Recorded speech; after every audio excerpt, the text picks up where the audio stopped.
Perfecto. Buenas tardes, Miguel Ángel. Gracias por el contacto. Estaba atentamente escuchando, ¿cierto?, las cifras y tú mencionaste algo muy cierto, que esto no es algo novedoso desde el punto de vista científico.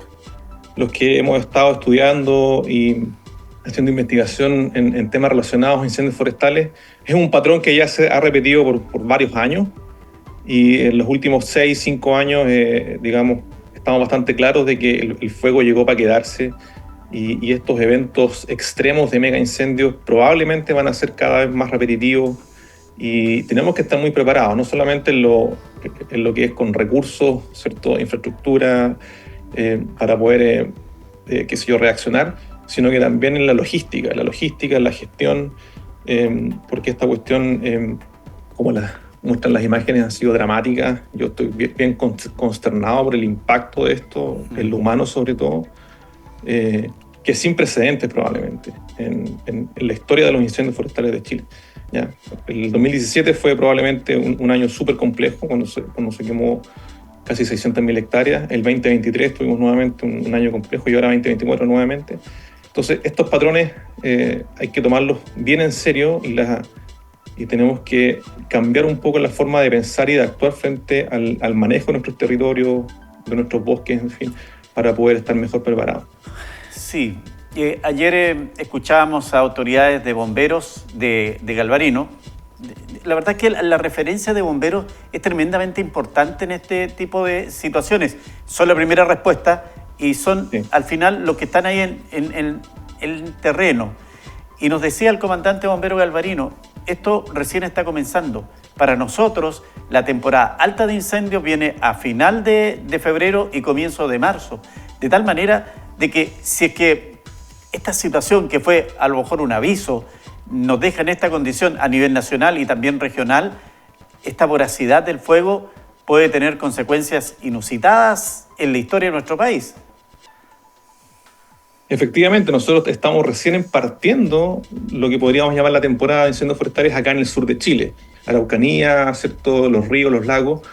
Y si uno empieza a mirar lo que ha pasado en estos últimos años, hemos tenido periodos de invierno y de primaveras extremadamente húmedas, con hartas precipitaciones, ¿ya? Lo que ha sido muy bueno en muchos casos, ¿cierto?, para la agricultura y todo lo que es la productividad agrícola en el campo, pero además esa alta humedad y esas lluvias, por ejemplo, incluso en diciembre tuvimos lluvias bien abundantes, generan un aumento excesivo de biomasa fina, de pastizales, ¿cierto?, de arbustos y de matorrales que crecen muy rápidamente producto de la humedad, y todo ese matorral queda disponible para secarse muy rápidamente en los meses estivales. Y a nosotros acá en el sur, ¿cierto?, hemos visto que efectivamente este riesgo de incendio aumenta producto de secación mucho más rápida del combustible vegetal hacia los meses de febrero y marzo inclusive. Recordemos el incendio icónico que tuvimos en el 2015 en la Reserva China Muerta, que fue en marzo, a mediados de marzo,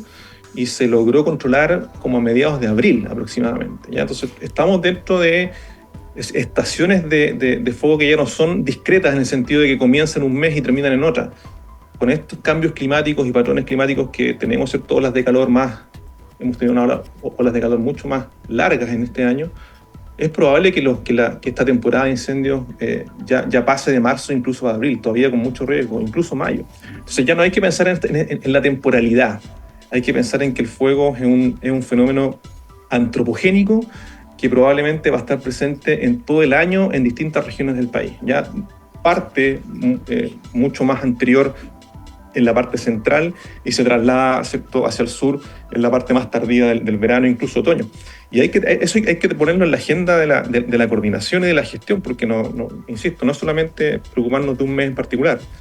Lamentablemente hay fechas críticas en donde pasan estos siniestros, como lo que hemos visto estos últimos días, que son realmente muy difíciles de controlar. Y los expertos también son súper, ahí coincidimos todos, cuando las condiciones, ¿cierto?, atmosféricas son tales que promueven mucho los incendios forestales, lamentablemente no hay mucho que hacer en cuanto a la respuesta. O sea, si tenemos temperaturas sobre 30 o 35 grados, humedades bajo el 30% y con vientos acelerados, y tenemos combustible muy disponible en altas cantidades y densidad, aunque tengamos muchos recursos, va a ser muy difícil que podamos enfrentar o controlar un incendio forestal con esas características. Sí, estamos viendo ahí en las imágenes recientes lo que usted nos planteaba, Andrés, en orden a que hay mucha combustible seco y que en el caso de ayer, por ejemplo, parte en un lugar este siniestro, las pavesas lo trasladan a otro y generando dos emergencias muy complejas. Tanto es así que vemos el carro ahí de lanzaguas de Carabineros apoyando en esta situación. De caso contrario, podríamos haber tenido un segundo Galvarino en pocos minutos, ¿ah? Sí, claro, cuando el fuego alcanza una intensidad, ¿cierto?, fuerte y se empiezan a combustionar volúmenes grandes de combustible como árboles, por ejemplo, o ya hay un bosque que se está quemando, probablemente esa misma dinámica interna de la física del fuego hace que se generen explosiones y que puedan trasladar, ¿cierto?, pavesas y material combustible que pueda, ¿cierto?, iniciar distintos focos. Esas cuestiones se van a dar, ¿ya? Y cuando eso pasa es muy difícil poder contenerlo, es muy difícil que los recursos y claramente pueden haber muchos más daños asociados a ese tipo de dinámicas de fuego. Y eso es lo que hay que tratar de evitar, tratar de que los fuegos no alcancen, no se coronen, como se dice, donde finalmente es muy difícil tratar de contenerlo porque al estar las copas de los árboles, por ejemplo, topadas o muy cercanas, es muy fácil que el fuego se traslade rápidamente de una sección a otra sección conforme el viento se mueve, y como el combustible es muy denso, necesita muchos recursos, muchas brigadistas, ¿cierto?, para poder contenerlo, pero insisto, hay veces en que por mucho que uno tenga en términos de recursos y logística, las condiciones son tan extremas que resulta prácticamente imposible poder controlarlo. Sí, y hoy día estamos consternados como país por la situación dantesca que ha ocurrido en la quinta región, en Viña del Mar, con pérdidas humanas, destrucción. Estamos viendo las primeras evaluaciones que ya aparecen, pero hay un incendio silencioso, ya va a cumplir 20 días y que está ya consumiendo casi 2.000 hectáreas, que es en la zona de Lonquimay. Por cierto, las araucarias no gritan, no piden ayuda, pero ¿cuánto es el daño que estamos generando ahí respecto del ecosistema, que también es otro tema que debe preocuparnos como país, ¿verdad?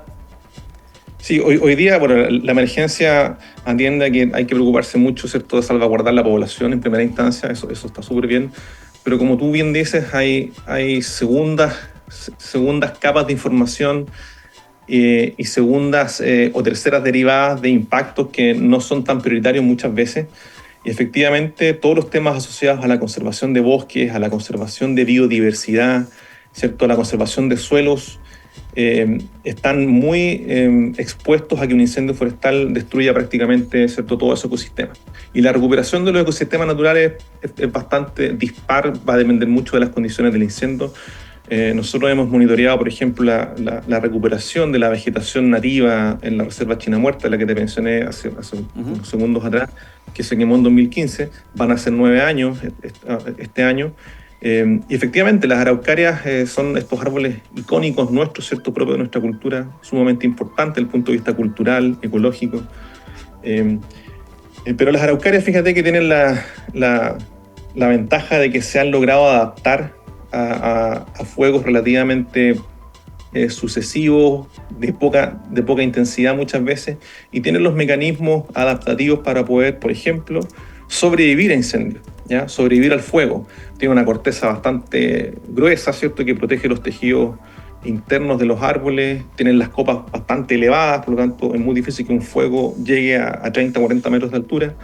Entonces, y tienen mecanismos de rebrote, si se queman parcialmente los árboles, son capaces de producir semillas rápidamente, esas semillas germinan, hay una rápida, ¿cierto?, recuperación, tanto por semillas o plantitas que germinan, como también por rebrote. Entonces, la araucaria yo la pondría un poco aparte porque es una especie que ha coevolucionado con fuegos ya derivados del volcanismo, principalmente, que ocurre en los Andes. El problema es que hoy día tenemos fuegos que son mucho más recurrentes, ya no son asociados netamente al vulcanismo, sino que hay mucha acción humana detrás de eso, ya causalidades asociadas a actividades humanas que traen fuegos no cada 50, 70, 80 años, sino que son fuegos que ocurren cada 3, 4, 5 años, y esa alta frecuencia muchas veces no permite que estas adaptaciones operen, ¿ya? Las plantas pueden, ¿cierto?, finalmente no sobrevivir o no adaptarse a fuegos muy, muy frecuentes y terminan finalmente esos bosques cambiando completamente su estructura. Algunas especies no son capaces de establecerse después del fuego y hay que pensar en faenas de restauración, ¿cierto?, de plantación activa de algunas especies para tratar de que los bosques puedan poco a poco recuperarse.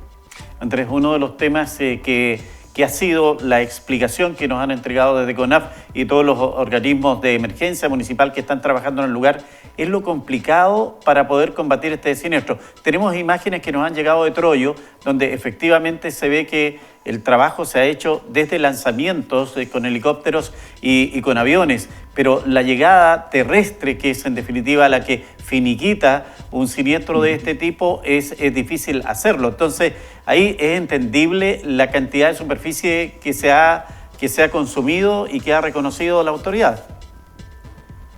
Sí, claramente el tema logístico a la hora del combate es clave en la respuesta y en la eficacia del combate al fuego.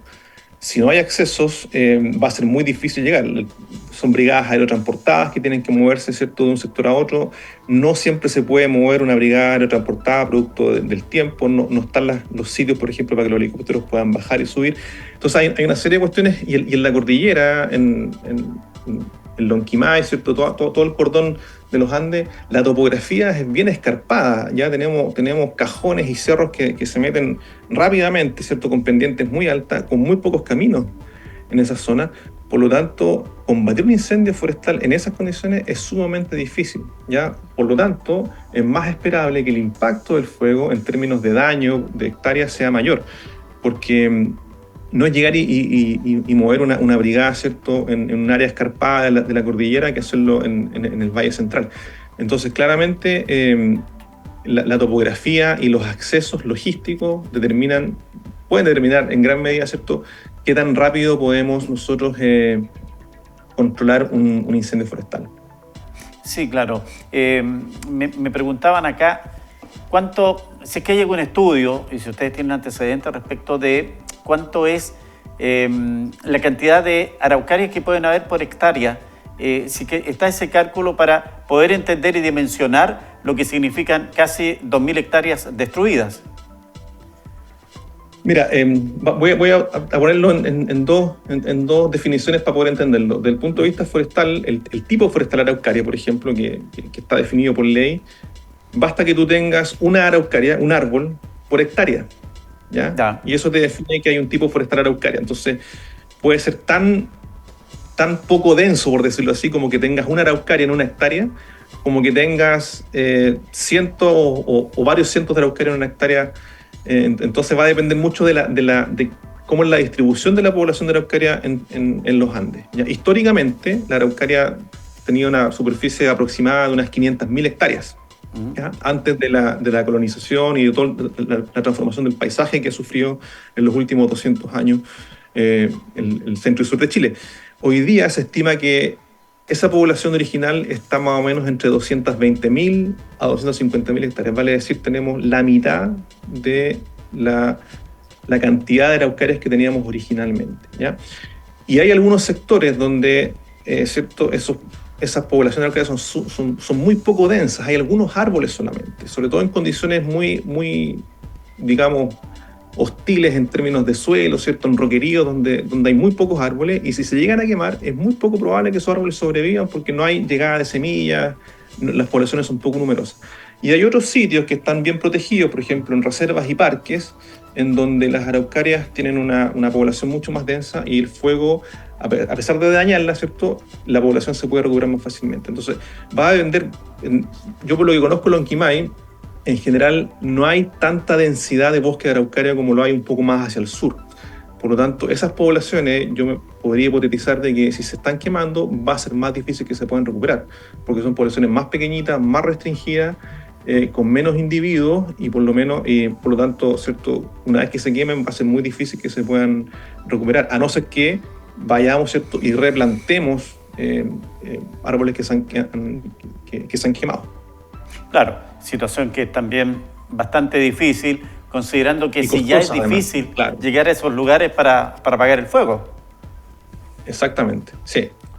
Y bueno, más allá de apagarlo, más allá de los incendios, la pregunta igual muy relevante, que igual la traigo a colación, porque hay que tenerla en la retina. ¿Qué hacemos después de los incendios? ¿Qué es lo que vamos a hacer post-incendio? ¿Cuáles son las directrices que deberíamos tener en términos de conservación, por un lado, en términos de restauración, y cómo prevenir que esto no se repita tan frecuentemente? Entonces, el escenario post-incendio hoy día es sumamente relevante. Y eso, desde el punto de vista científico, también lo hemos discutido ampliamente, Miguel Ángel. Y el tema de manejo de paisaje y ver el paisaje de una forma distinta, es importante que lo llevemos también a la planificación del territorio. Porque la única forma que podamos, ¿cierto?, en el futuro, pensando en varios años hacia adelante, que tengamos paisajes más resilientes al fuego, ¿ya? Nosotros estamos haciendo un estudio, ahora te lo comento brevemente, nos estamos indagando, estudiando las propiedades inflamables o qué tan propensas a quemarse son distintas especies de vegetación, ¿ya? Árboles nativos, árboles exóticos, de todo tipo, que son muy, muy comunes de encontrar en los paisajes de la región de la Araucanía, en cordillera, centro y costa.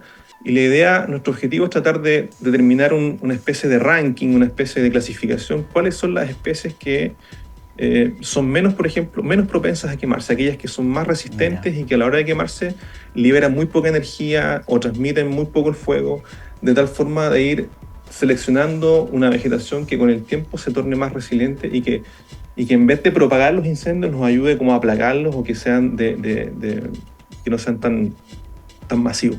Entonces estamos en esas investigaciones para tratar de aportar también a cómo planificar mejor el paisaje forestal que tenemos hoy en el centro-sur de Chile y evitar el uso de especies que pueden ser muy perifíticas. ¿Qué significa eso? Que rápidamente al contacto con el fuego puedan encenderse violentamente y propagar el fuego de una forma mucho más acelerada. Entonces, con esos objetivos, nuestro grupo de trabajo está enfocado en resolver alguna de esas preguntas y después llevarlo a la política pública, tratar de que esto sirva y sea útil para hacer toda la planificación de los paisajes y la restauración de paisajes que han sido afectados por incendios forestales.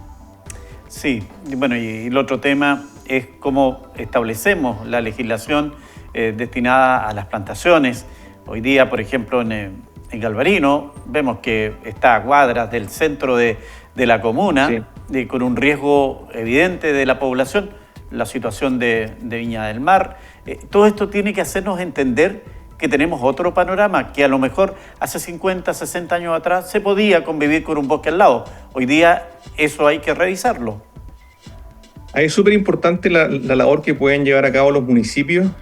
Por ejemplo, yo siempre destaco el municipio de Temuco, que tiene esta mesa bastante amplia de trabajo, que es una mesa en torno a temas de cambio climático, en donde participamos varios actores de distintas áreas del quehacer de la comuna, vale decir, bomberos, la academia, ¿cierto?, la gente de juntas de vecinos, gente experta en temas de prevención. Y esas mesas de trabajo son sumamente relevantes para poder determinar áreas de riesgo y poder trabajar bien acotadamente en minimizar, por ejemplo, el impacto de un posible incendio forestal que afecte a una ciudad o a un poblado.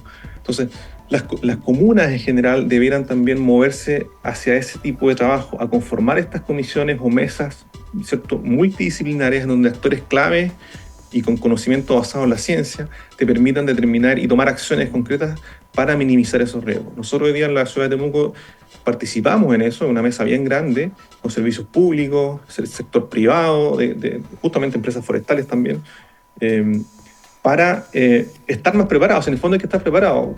Quizás no nos toque este año, pero nadie está, digamos, salvado de que en un par de años más tengamos una situación compleja, por ejemplo, en las zonas periurbanas de Temuco. Y ahí el municipio es clave en coordinación con sectores público, privado, academia, para poder prevenir que tengamos, por ejemplo, pérdidas humanas que lamentar, que son francamente trágicas cuando ocurre esto. Sí, aquí, junto con ello, también va el tema de presupuesto. Ayer conversaba con el encargado de gestión de riesgo de la Municipalidad de Temuco, Boris Pardo, y me decía, los municipios no tenemos, vamos a hacer cortafuegos, claro, es buena iniciativa, pero alguien tiene que financiarla. La financia el municipio con recursos que saca de otro lado, pero no hay un ítem destinado a decir, municipalidad, invierta este dinero en hacer cortafuegos, por ejemplo.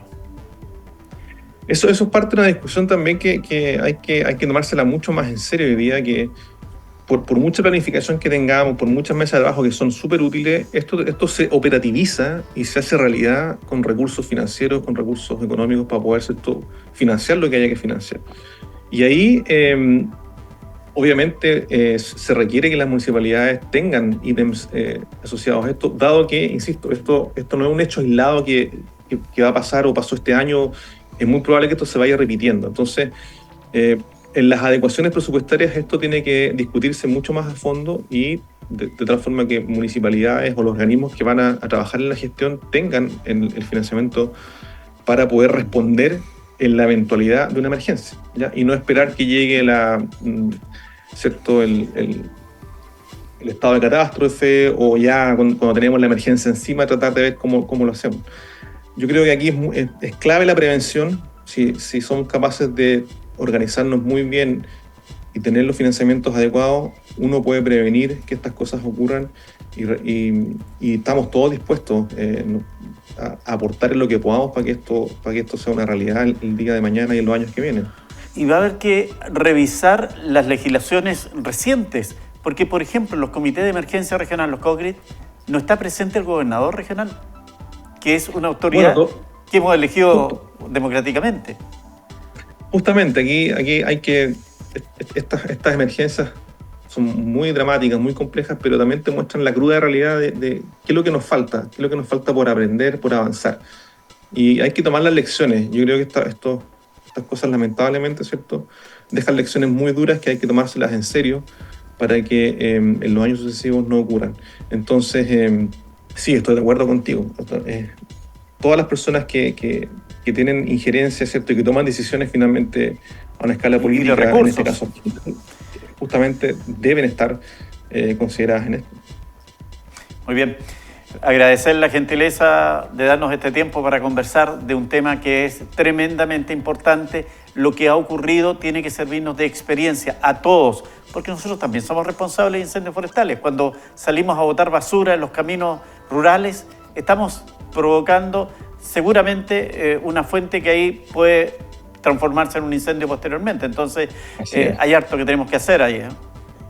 Ahí la estadística, los números son súper concretos, ahí no hay dobles miradas. La causalidad, ¿ya?, que en el fondo, ¿qué es lo que determina que ocurra un incendio forestal, Miguel Ángel? Es 99% de acción humana, ¿ya?, directa o indirecta. O sea, los fuegos no ocurren de forma espontánea. Hay algunos incendios que ocurren de forma natural, producto de tormentas, ¿cierto?, de verano en la cordillera, pero tienden a ser muy pocas.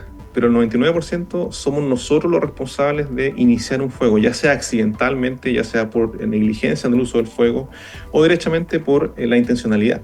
Entonces, eso es súper clave. O sea, nosotros somos el eslabón clave que determina que ocurra un incendio forestal.